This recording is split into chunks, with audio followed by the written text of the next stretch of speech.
ഗുജറാത്ത് കലാപവുമായി ബന്ധപ്പെട്ട BBC ഡോക്യുമെന്ററിയുടെ രണ്ടാം ഭാഗം പുറത്തിറങ്ങും. രാജ്യത്ത് സാമൂഹ്യ മാധ്യമങ്ങളിലടക്കം ഡോക്യുമെന്ററിക്ക് വിലക്ക്.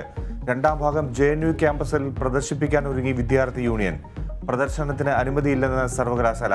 കേരളത്തിൽ ഡോക്യുമെന്ററി പ്രദർശിപ്പിക്കുമെന്ന് DYFI.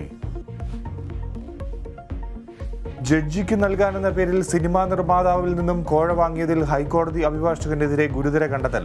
3 ജഡ്ജിമാരുടെ പേരിൽ വൻതോതിൽ പണം കൈപ്പറ്റിയെന്ന് പോലീസ് വിജിലൻസ്. സൈബി ജോസ് 72 ലക്ഷം കൈപ്പറ്റിയെന്ന് അഭിഭാഷകരുടെ മൊഴി. PFI ഹർത്താലിനിടെ പൊതുമുതൽ നശിപ്പിച്ച കേസിൽ സർക്കാർ റിപ്പോർട്ട് ഹൈക്കോടതി ഇന്ന് പരിഗണിക്കും. നടപടിയെടുത്തത് 248 പേർക്കെതിരെ. ഹർത്താലുമായി ബന്ധമില്ലാത്തവരുടെ പേരുകൾ റിപ്പോർട്ടിലുണ്ടെന്ന പരാതിയും കോടതി പരിഗണിക്കും. കേന്ദ്ര സർക്കാരിനെതിരെ രൂക്ഷ വിമർശനവുമായി സിറോ മലബാർ സഭ മുഖപത്രം. ക്രൈസ്തവർക്കെതിരായ പീഡനങ്ങളിൽ ഇന്ത്യ 11ാം സ്ഥാനത്തെന്ന് ദീപികയിൽ മുഖലേഖനം. അക്രമങ്ങളിൽ കേന്ദ്രം സംഘപരിവാറിനൊപ്പമെന്നും കുറ്റപ്പെടുത്തൽ. അമേരിക്കയിൽ വീണ്ടും വെടിവെപ്പ്, 9 പേർ കൊല്ലപ്പെട്ടു. കാലിഫോർണിയയിൽ 2 ഫാമുകളിലായി നടന്ന വെടിവെപ്പിൽ 7 പേർ മരിച്ചു. അയോവയിൽ സ്കൂളിൽ നടന്ന വെടിവെപ്പിൽ 2 വിദ്യാർത്ഥികൾക്ക് ദാരുണാന്ത്യം. അക്രമികൾ പിടിയിൽ.